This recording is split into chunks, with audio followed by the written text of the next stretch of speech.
नमस्कार, I welcome to you talent study lover. मैं हूं मुन्ना कुमार। नाउ आज की सुपर क्वेश्चन सीरीज की क्लास नंबर 6 स्टार्ट करते हैं। तो चलते हैं आज की फर्स्ट क्वेश्चन की ओर।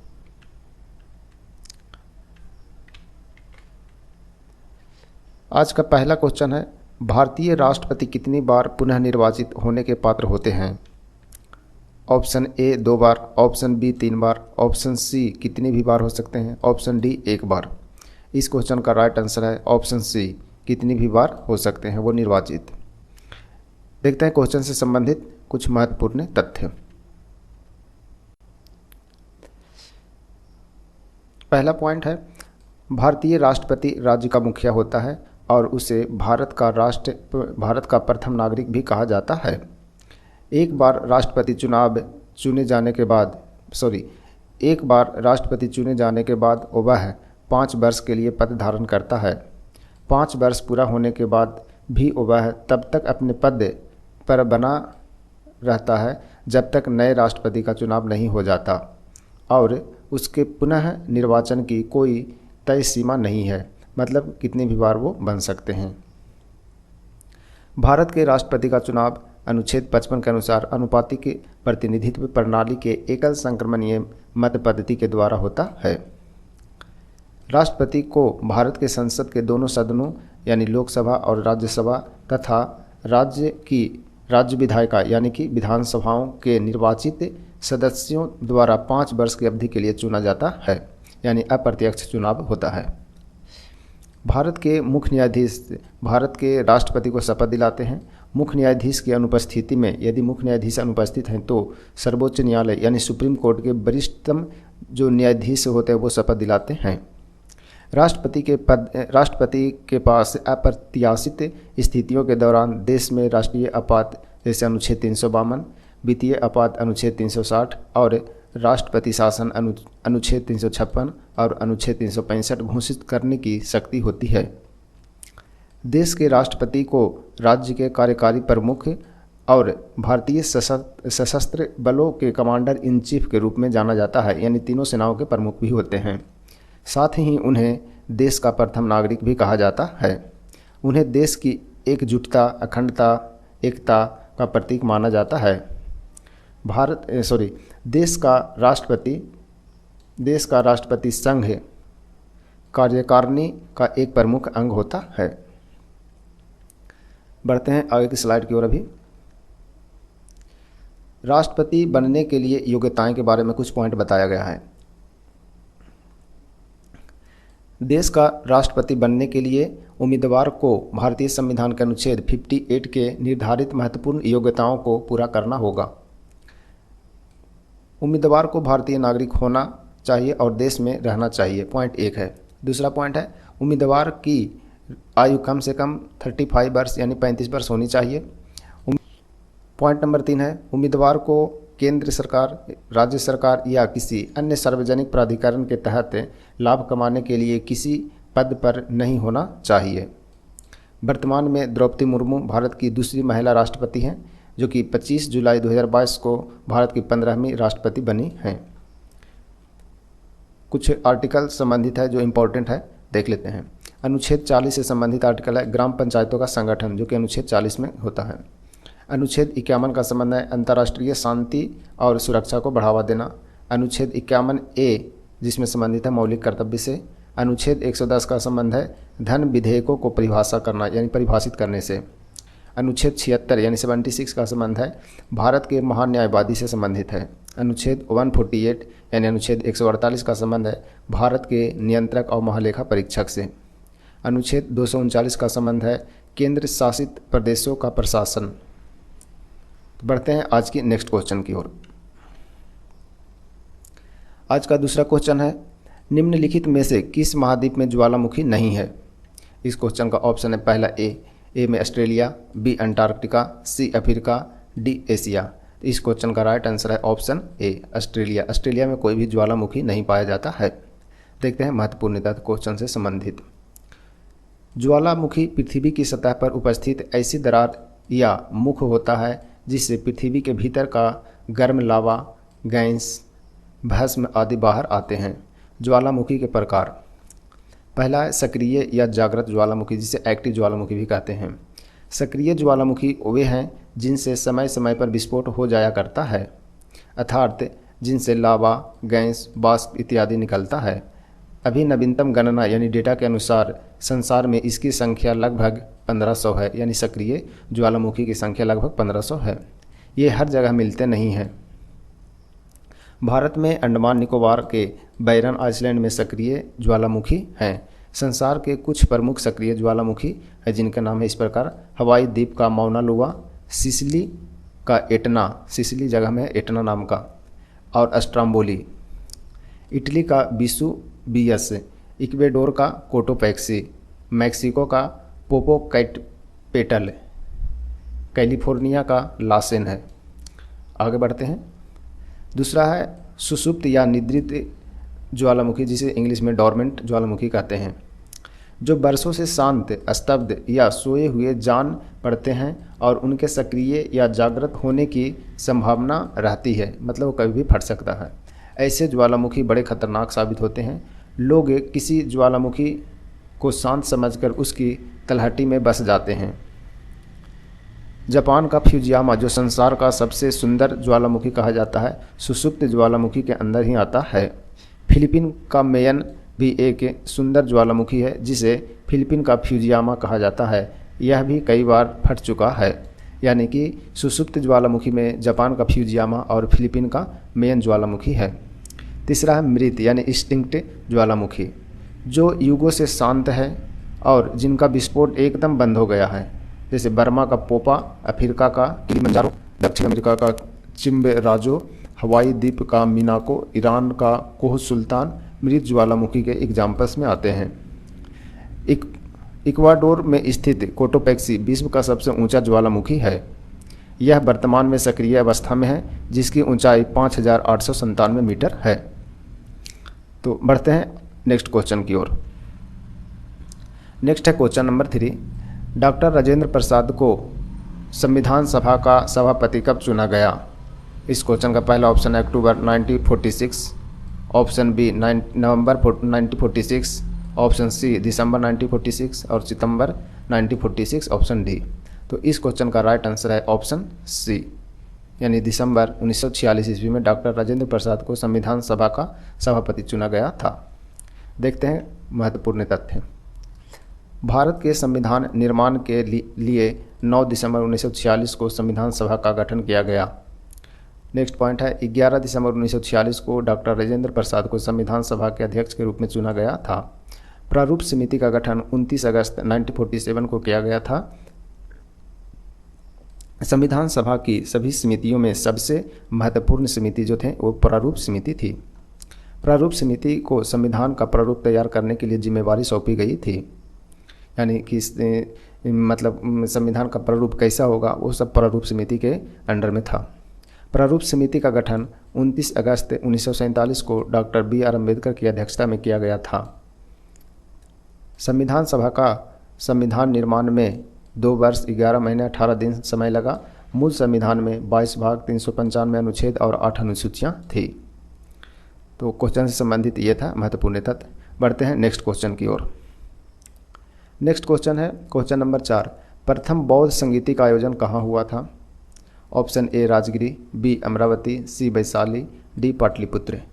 इस क्वेश्चन का राइट आंसर होगा ऑप्शन ए राजगिर में, जिसे राजगृह पहले बोलते थे, अब राजगिर कहते हैं। देखते हैं क्वेश्चन से संबंधित महत्वपूर्ण तथ्य कुछ। 483 ईसा पूर्व राजगृह में प्रथम बौद्ध संगीति का आयोजन किया गया। यह राजा अजातशत्रु के संरक्षण में आयोजित किया गया था। प्रथम बौद्ध संगीति की अध्यक्षता भिक्षु महाकाश्यप ने की थी। प्रथम बौद्ध संगीति का उद्देश्य बुद्ध की शिक्षाओं यानी सूत्र और भिक्षाओं यानी विनय के लिए मठावासी अनुशासन और दिशा निर्देशों को संरक्षित करना था।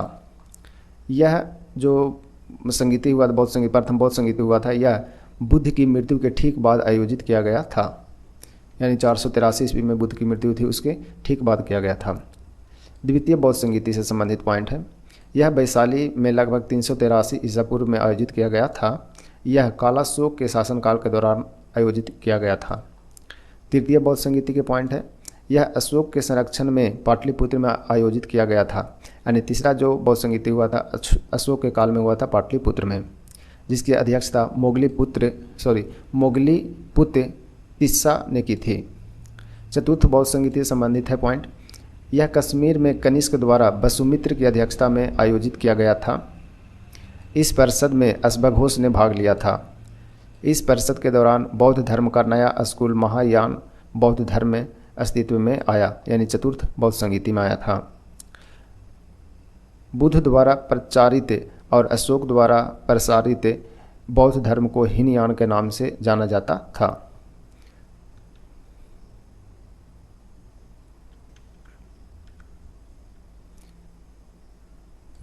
था। तो ये था क्वेश्चन से संबंधित महत्वपूर्ण तथ्य। बढ़ते हैं नेक्स्ट क्वेश्चन की ओर। Question number 5। क्वेश्चन नंबर 5 में चांद पर पैर रखने वाला पहला व्यक्ति कौन था? इसका ऑप्शन है पहला A Michael Collins, option B Neil Armstrong, option C Yuri Gagarin, option D Rakesh Sharma. तो इस क्वेश्चन का राइट आंसर है ऑप्शन बी नील आर्मस्ट्रॉन्ग था, जो कि पहला व्यक्ति था जिसने चांद पर पैर रखा था। देखते हैं क्वेश्चन से संबंधित महत्वपूर्ण तथ्य।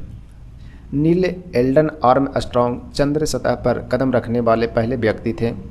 उन्होंने 20 जुलाई 1969 को चंद्र की सतह पर पहला कदम रखा था, 20 जुलाई 1969 को। बज एल्ड्रिन चांद पर उतरने वाले दूसरे व्यक्ति बने। नील आर्मस्ट्रॉन्ग और बज एल्ड्रिन अपोलो 11 नामक अभियान से चंद्र सतह पर गए थे। राकेश शर्मा अंतरिक्ष में जाने वाले पहले भारतीय थे।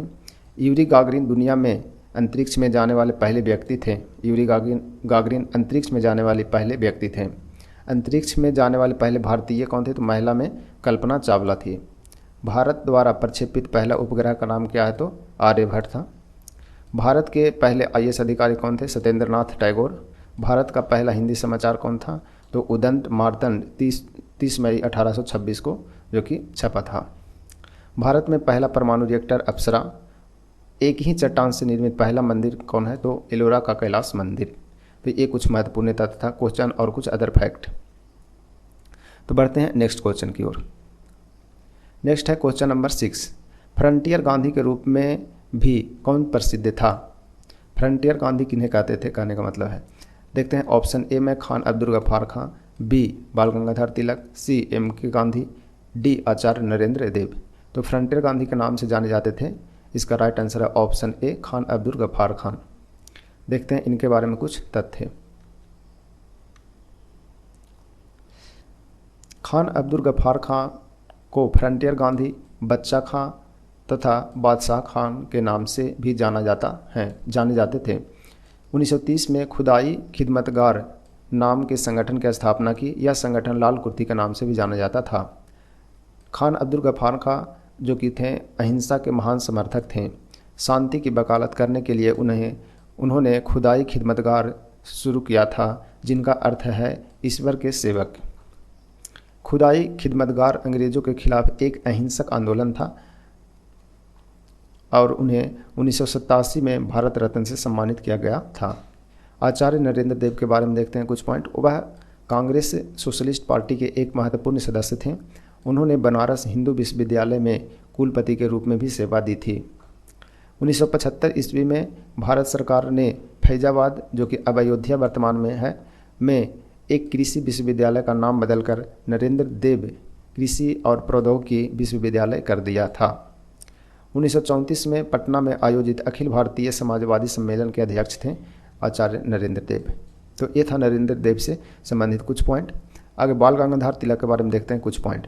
बाल गंगाधर तिलक को कभी भी भारतीय राष्ट्रीय कांग्रेस का अध्यक्ष के रूप में नियुक्त नहीं किया गया। उन्होंने आधुनिक शिक्षा को बढ़ावा देने के लिए एक प्रमुख संगठन डेक्कन एजुकेशन सोसाइटी की स्थापना की। पुणे में फर्ग्यूसन कॉलेज की भी स्थापना की थी बाल गंगाधर तिलक ने। उन्होंने एनी बेसेंट के साथ होम रूल मूवमेंट 1916 से 1918 के दौरान चलाई, जिसमें उनका महत्वपूर्ण भूमिका था। यानी कि होम रूल मूवमेंट जो है वह 1916 से 1918 तक चला। एनी बेसेंट के साथ मिलकर बाल गंगाधर तिलक भी चलाए थे, जिनमें बाल गंगाधर तिलक की एक महत्वपूर्ण भूमिका रही थी। बढ़ते हैं नेक्स्ट क्वेश्चन की ओर। नेक्स्ट क्वेश्चन नंबर 7, राजतरंगिणी के लेखक कौन हैं? Option A Somdev, B Banabhatta, C Kalidas, C Kalhan. तो इस क्वेश्चन का राइट आंसर है ऑप्शन डी, कल्हण के द्वारा राजतरंगिणी लिखा गया था। देखते हैं महत्वपूर्ण तथ्य। कुछ किताब का नाम दिया गया है जिन्हें देख लेते हैं किन के द्वारा लिखा गया था। कुछ महत्वपूर्ण किताबों का नाम है, जैसे राजतरंगिणी कल्हण के द्वारा लिखा गया था। अभिज्ञान शकुंतलम कालिदास के द्वारा। हर्षचरित के लेखक कौन थे? बाणभट्ट। कथा सरित सागर के लेखक कौन थे? सोमदेव। अर्थशास्त्र कौटिल्य या चाणक्य जिन्हें बोलते हैं। इंडिका के लेखक कौन है? मेगास्थनीज। मर्चेंट ऑफ वेनिस के लेखक कौन है? William Shakespeare. War and peace के Leo Tolstoy. One Indian girl और दूसरा है टू स्टेट्स के लेखक कौन है? चेतन भगत। फ्रेंड ऑफ मायतूत के लेखक कौन है? अमित चौधरी। टू लाइफ्स और दूसरा है द गोल्डन गेट के लेखक कौन है? Vikram Seth. The white tiger के लेखक Ravindra Adiga. We are displaced के लेखक मलाला यूसुफजई जो पाकिस्तानी महिला हैं। द सटेनिक वर्सेस के लेखक कौन है? सलमान रश्दी। सभी इंपॉर्टेंट्स बुक का कुछ नाम था। तो देखते हैं, बढ़ते हैं आगे नेक्स्ट क्वेश्चन की ओर।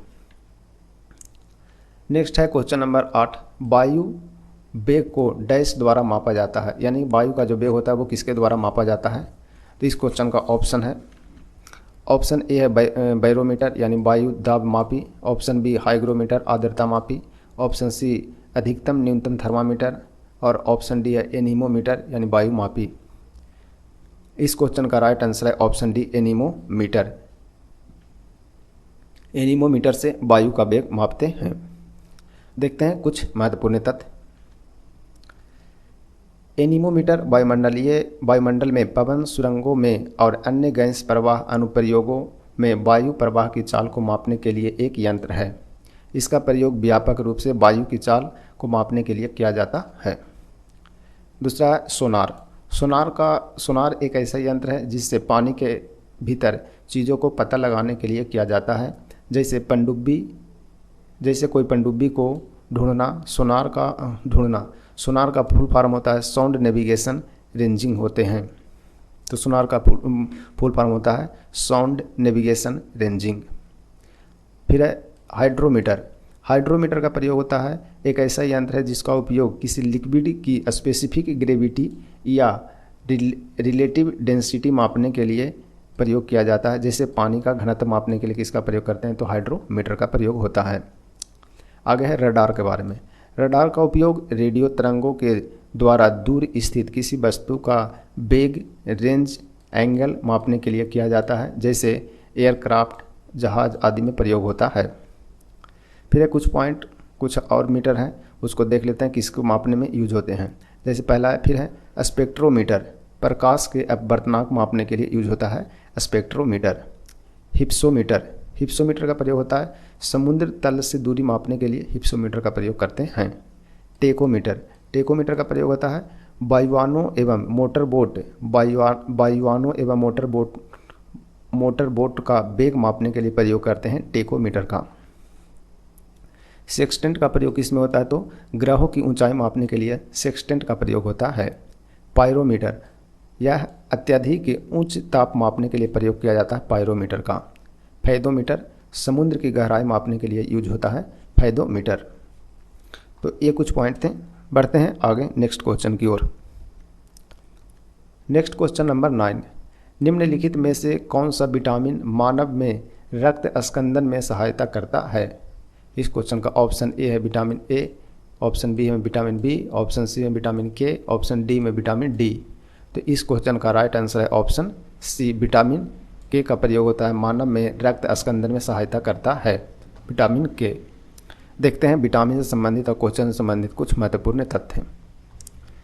विटामिन के बारे में बताएगा। विटामिन के रक्त स्कंदन और अस्थियों के निर्माण के लिए आवश्यक विभिन्न प्रोटीन बनाने में सहायता करता है। प्रोथ्रोम्बिन एक विटामिन के निर्भर प्रोटीन है, यानी प्रोथ्रोम्बिन जो है एक विटामिन के पर निर्भर प्रोटीन है जो सीधे रक्त स्कंदन में सहायता करता है। ऑस्टियोकैल्सिन एक अन्य प्रोटीन है जिसे अस्थि के स्वस्थ ऊतकों का उत्पादन करने के लिए विटामिन के की आवश्यकता होती है। विटामिन के का मुख्य कार्य रक्त स्कंदन बनाना है। कुछ पॉइंट है विटामिन के बारे में।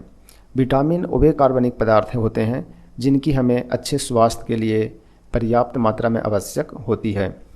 विटामिन को 2 समूह में विभाजित किया गया है। वसा विलेय विटामिन, जिसमें ए डी ई के आता है, जो कि वसा में विलेय होता है, और दूसरा है जल विलेय विटामिन, जो बी समूह के होते हैं, जिसमें विटामिन बी और विटामिन सी होते हैं। कुछ और पॉइंट हैं, देखते हैं। विटामिन ए के बारे में बताया गया है। विटामिन ए, इससे कोशिका वृद्धि, इम्यून फंक्शन, दृष्टि और भ्रूण के विकास में मदद मिलती है। विटामिन ए स्किन के लिए फ़ायदेमंद है, नाखूनों और बालों के लिए बेहतर विकास के लिए भी फायदेमंद होते हैं विटामिन ए। आगे बताया गया विटामिन बी के बारे में। विटामिन बी की कमी से बेरी-बेरी रोग होता है। इसके अलावा एनीमिया, मानसिक समस्याएं होने की संभावना ज़्यादा होती है। विटामिन बी में कई तरह के कॉम्प्लेक्स पाए जाते हैं, जैसे विटामिन B1, B2, B3 इत्यादि।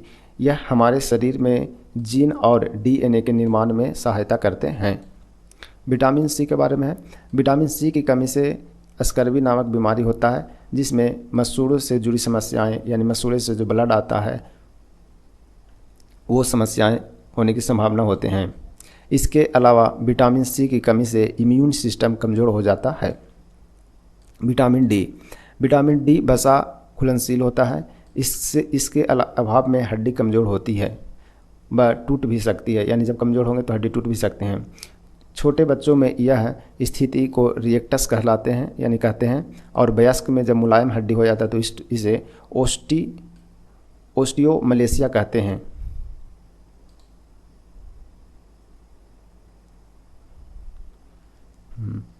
वयस्कों में हड्डी के मुलायम होने पर उसे ओस्टियोमलेशिया कहते हैं। इसके अलावा हड्डी के पतला और कमज़ोर होने को ओस्टियोपोरोसिस कहते हैं। इसके अलावा विटामिन डी कैंसर, क्षय रोगों जैसे रोगों से बचाव करता है। तो ये था विटामिन से संबंधित कुछ पॉइंट। बढ़ते हैं नेक्स्ट क्वेश्चन की ओर। नेक्स्ट है क्वेश्चन नंबर 10। भारतीय संविधान के अनुच्छेद 26 निम्नलिखित में से किससे संबंधित है? ऑप्शन ए है किसी विशेष धर्म के प्रचार के लिए करों का भुगतान करने की स्वतंत्रता। ऑप्शन बी अभिव्यक्ति की स्वतंत्रता आदि के संबंध में कुछ अधिकारों का संरक्षण। ऑप्शन सी धार्मिक मामलों में प्रबंधन की स्वतंत्रता। ऑप्शन डी अल्पसंख्यकों की हितों की रक्षा। तो इस क्वेश्चन का राइट आंसर होगा ऑप्शन सी, धार्मिक मामलों के प्रबंधन की स्वतंत्रता देता है अनुच्छेद 26। देखते हैं कुछ महत्वपूर्ण पॉइंट।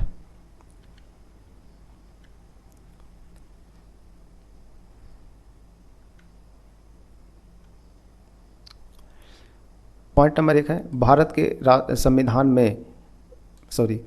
के संविधान में 6 मौलिक अधिकार दिए गए हैं। ठीक है। भाग 3 और अनुच्छेद 12 से 35 भारत के संविधान में मौलिक अधिकार से संबंधित है। धर्म की स्वतंत्रता का अधिकार अनुच्छेद 25 से 28 में मिलता है। अनुच्छेद 25 में क्या बोला गया है कि अंतरात्मा की स्वतंत्रता और धर्म का स्वतंत्र आचरण एवं प्रचार प्रसार की स्वतंत्रता है। अनुच्छेद 27 में है किसी विशेष धर्म के प्रचार के लिए करों के भुगतान की स्वतंत्रता प्रदान करता है। अनुच्छेद 28 में कुछ शैक्षणिक संस्थानों में धार्मिक शिक्षा या धार्मिक पूजा में उपस्थित होने की स्वतंत्रता का उल्लेख करता है। अनुच्छेद संबंधित है कुछ, देख लेते हैं। समानता का अधिकार अनुच्छेद 14 से 18 तक है। स्वतंत्रता का अधिकार अनुच्छेद 19 से 22 तक। शोषण के खिलाफ अधिकार अनुच्छेद 23-24। धर्म की स्वतंत्रता का अधिकार अनुच्छेद 25 से अनुच्छेद 28 तक। सांस्कृतिक और शैक्षणिक शिक्षा का जो अधिकार है वो है अनुच्छेद 29-30 और संवैधानिक उपचार का अधिकार अनुच्छेद 32 और अनुच्छेद 226 में है। तो ये था आज की क्लास, यहीं समाप्त होते हैं। मिलते हैं कल नेक्स्ट क्लास में। तब तक के लिए thanks for watching this video.